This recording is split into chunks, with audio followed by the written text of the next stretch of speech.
Mas pinaigting pa ng pamahalaan ang paglaban sa fake news. Kasunod ng lumabas na pag-aaral na 33% mga profile na tumatalakay sa pag-aresto kay dating Pangulong Rodrigo Duterte ay peke. Yan ang ulat ni Clazel Pardilla. Maingat sa kanyang binabasa online si Ariel lalo ngayong eleksyon. Po kapag po may mga kumakalat na fake news, naapektuhan po yung mga credentials ng mga candidate. Nalalayo po tayo sa mga mas deserving na candidates. Para pigilan ang pagkalat ng fake news, ang direktiba ni Pangulong Ferdinand R. Marcos Jr. Adiin po ang direktiba ng ating Pangulo na sawatain, pigilan ang fake news. Hindi po ito nakakaganda sa gobyerno, hindi po ito nakakaganda sa ekonomiya, at hindi rin po ito nakakaganda sa taong bayan.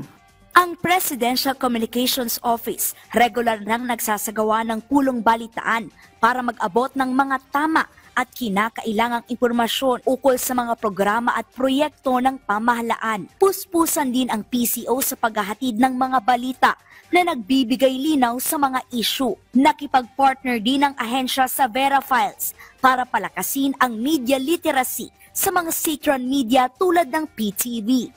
Ang fake news makakapag-diskaril ng isipan ng tao, ng taong bayan. Kaya nga po gumagawa ngayon ng aksyon, nagkakaroon po ng pagpupulong ang Presidente, ang Pangulo, sa mga heads of the agencies, especially DICT, para po matugunan na po at mabawasan na po itong mga fake news na nagkakalat, lalong-lalo na po ngayon, campaign season. Bukod sa mga pekeng content, nagpaalala ang ilang mambabata sa Kamara na mag-ingat laban sa mga pekeng account na nagpapakalat ng mali at baluktot na impormasyon sa social media. Sa pag-aaral kasi ng International News Agency na Reuters, lumabas na 33% ng mga profile na tumatalakay sa pag-aresto kay dating Pangulong Rodrigo Duterte ay peke. Naglalaman umano ito ng mensahe kaugnay sa dating presidente at mga pag-atake sa kredibilidad ng International Criminal Court. Lumalawak din ang diskurso ng mga ghost online accounts hanggang sa eleksyon para manipulahin umano ang opinyon ng mga tao ngayong halalan.